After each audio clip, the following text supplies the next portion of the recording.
De volta com o Band Cidade, a cada hora, em média, 5 casos de violência contra meninas e meninos são registrados no país, segundo dados do Disque 100 do governo federal. Entre eles, o abuso sexual, que na maioria das vezes é praticado por muitas pessoas próximas, que fazem parte da rotina da criança ou do adolescente. Uma triste realidade que revela também como o Brasil ainda carece de políticas de prevenção para combater o problema, que deixa graves marcas na vida adulta.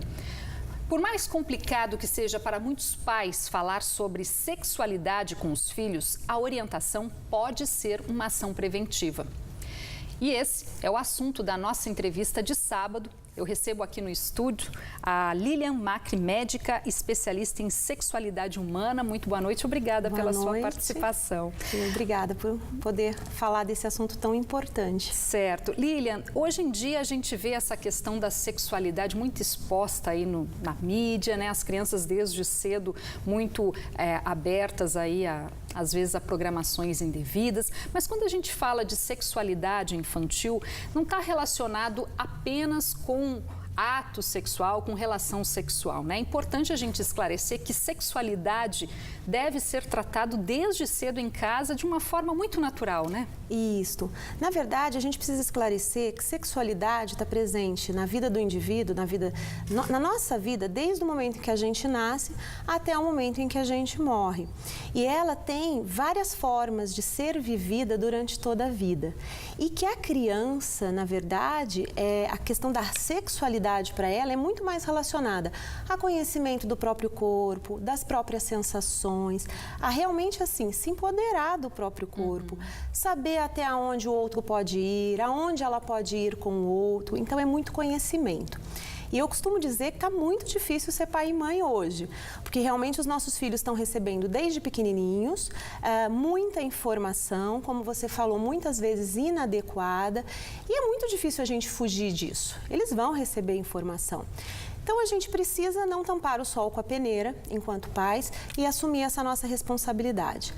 E eu comecei a perceber durante a minha vivência que a escola se coloca muitas vezes, a televisão, todas as formas de comunicação se colocam, mas os pais estavam fora da jogada. Eu tenho uma adolescente e um menino de 8 anos e eu fui percebendo que não dá para a gente não fazer isso. A gente precisa fazer esse tipo de interação. Como é que os pais podem começar a falar de sexualidade com os filhos? A partir de que momento? Na verdade, a sexualidade a gente tem que começar a entendê-la desde o nascimento. O neném, ele passa, desde nenenzinho até a adolescência, por várias fases de envolvimento. Então, assim, fase oral, fase anal. Ou seja, descoberta do corpo primeiro. Ela descobre pela boca, o corpo, o mundo, na verdade, depois controle de esfíncteres, a fase onde começa a se tocar em área genital e que não é com cunho erótico. Isso vai ser lá na adolescência, quando os hormônios vão aparecer. Então, tem mães e pais que ficam desesperados quando as crianças começam a se tocar nos genitais e é gostosinho, tá? E a criança sente um prazer.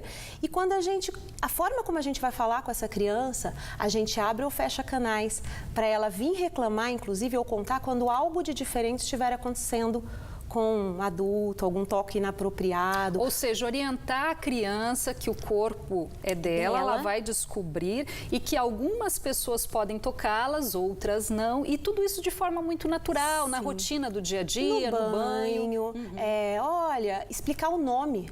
Criança, eu brinco, criança pode saber nome, pode saber o nome da vulva, do pênis, ou todos os órgãos genitais, tá certo?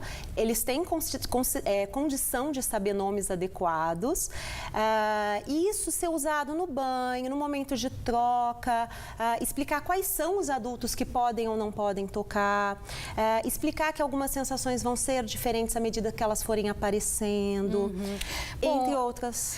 Lília, tudo isso, infelizmente o nosso tempo está acabando, eu queria que você deixasse aí o contato, porque você oferece todas essas informações no workshop online, né? Como é que as pessoas podem participar? Primeiro eu quero deixar o www.lilianmacri.com.br, que é o meu site, Lilian Macri Oficial também, onde todos os dias a gente coloca uma informação bacana, nova.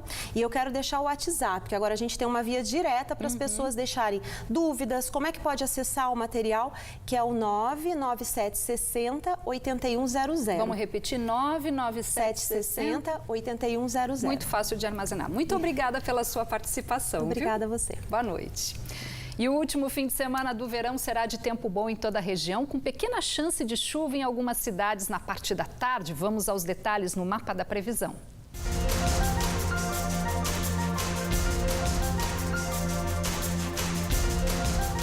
Na Serra da Mantiqueira, o calor continua neste domingo, com predomínio de sol durante o dia, mas à tarde pode chover com trovoadas. Máxima de 21 graus em São Bento do Sapucaí, 26 em Campos do Jordão.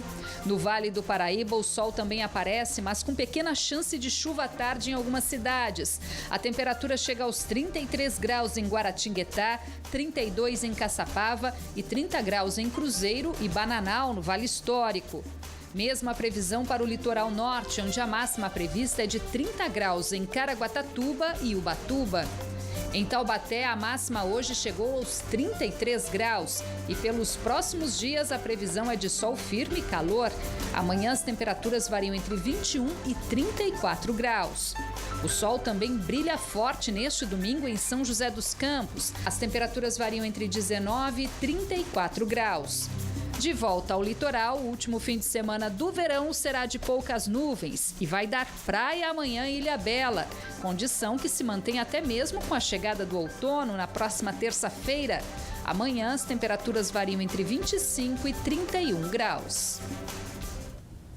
O presidente da República, Michel Temer, esteve ontem no litoral norte. Durante a visita à nossa região, oficializou a entrega de cerca de 8 mil títulos fundiários no estado de São Paulo. 2 mil deles só em Caraguatatuba. No encontro, o prefeito de Caraguá conversou também sobre segurança pública.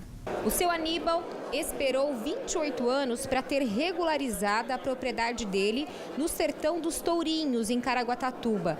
Nesta sexta-feira, recebeu o título de posse. Agora está mais seguro. Esse documento representa que eu posso vender e quem comprar pode financiar para poder construir e tal. Tá certo? Eu posso fazer empréstimo para poder construir, porque eu tenho a posse dele. Eu tenho hoje o registro dele. Ele e outros moradores de Caraguatatuba receberam o documento das mãos do presidente Michel Temer, que veio à região para oficializar a entrega de 9 mil títulos fundiários em todo o estado, sendo 2 mil em Caraguatatuba. Os processos de regularização dos títulos de propriedades urbanas e rurais foram agilizados com base em uma lei federal de 2017 que agiliza o procedimento. De acordo com o prefeito de Caraguatatuba, a cidade tem um total de 8 mil registros em processos de regularização fundiária. Na verdade, hoje, todo o processo que era feito no uso capião, agora é feito via administrativo. Tem todo um processo de publicação, as pessoas acompanham. Então nós temos o judiciário acompanhando, o cartório de registro de imóveis, né? Todo mundo acompanhando, mas é muito mais sério, é muito mais rápido. Apesar de Caraguatatuba ter sido a primeira a ser beneficiada pelo Programa Nacional de Regularização Fundiária no estado, a cidade tem muitos desafios na área de habitação. Precisa regularizar cerca de 60% das 70 mil moradias. É importante até frisar que esses imóveis eles são regulares, só que a pessoa tem a posse. Provavelmente ele tinha uma matrícula, aí não passou a matrícula para o próximo e foi direitos possessórios sobre direitos possessórios. Enquanto o evento ocorria dentro do Teatro de Caraguatatuba, na parte de fora, grupos de manifestantes protestavam contra a presença do presidente Michel Temer no local. Faixas e cartazes contra o governo federal e contra a morte da vereadora Marielle Franco, do Rio de Janeiro, deram o tom ao protesto. Apesar do apelo nacional, Temer não se pronunciou sobre a segurança na capital fluminense. Neste contexto, o prefeito de Caraguatatuba pediu também a atenção do presidente para um plano de segurança na região do litoral norte do estado. Duas coisas que eu pedi ao presidente. Eu pedi a questão do governo federal ajudar a gente na drenagem e infraestrutura e também na questão da segurança pública, tendo em vista tudo que está acontecendo agora no Rio de Janeiro. No próximo bloco do Band Cidade tem as notícias do esporte. Olha, não deu para o Mantiqueira. Derrota para o São Carlos esta tarde decretou o rebaixamento da Laranja Mecânica do Vale, que segue na A3, mas com vaga já garantida de volta à segunda divisão do Campeonato Paulista. E ainda tem as dicas da nossa agenda cultural em São Sebastião. Hoje tem a banda 14 Bis, que que está em turnê pelo Brasil para comemorar os 35 anos de carreira do Grupo Mineiro. Hora certa para você, 7h13. Nossa linda juventude, página